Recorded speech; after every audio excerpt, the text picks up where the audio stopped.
I'm on my way over to Interstate 10, and I've just passed Fredericksburg, and I'm in the middle of nowhere basically, and this is a 2-lane road that they've repaved. There's someone way back there. But the video here doesn't do the beauty of this place any justice. I mean, it is just expansive nothingness. And it's green and it's lush. And it's 97 degrees outside. And it's just amazing. So not all of Texas is dirt and rocks. This is basically the south side of Austin. And we are west of San Antonio. Pretty soon it'll turn into real desert. But this is like the last of the trees before it turns into desert. And I just figured I would show this for you, because it's just an amazing view. So beyond that, I want to talk about actually the Chrysler 300 and why I got rid of 2 Audis to get this car.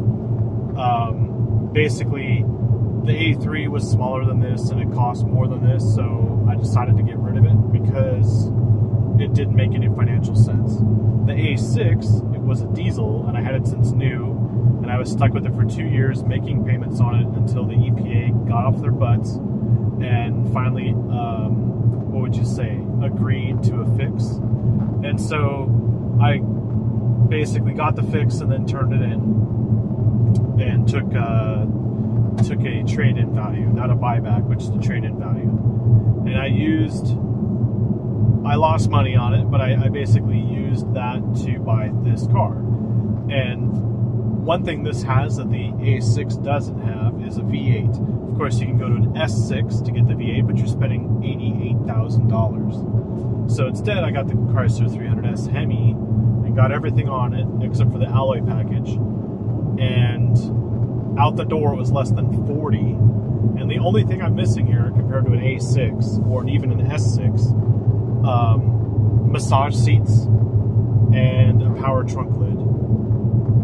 But I do gain a panoramic roof, and I also gain remote start and a few other things that make sense in the US versus Germany. Like, for instance, I lose auto stop start, which I loathe immensely, especially in Texas. You know, you don't want to go to a red light and then have the engine shut off and the air get warm and then the engine turn back on. It's just like, that's stupid. In the Chrysler 300 with the Hemis, you get cylinder deactivation, so it's automatically doing it on the fly, and it's like 250 milliseconds. Anyway, I'm getting on to 10 now, and we are now heading west. I'm not going to tell you where the destination is, but this is along the route. It's currently 2:49 according to the clock, and heading on my way. Just enjoying the tunes on the stereo, and quite an open road. And I think the speed limit here is now 80, so I'll get to crank it up just a little bit more.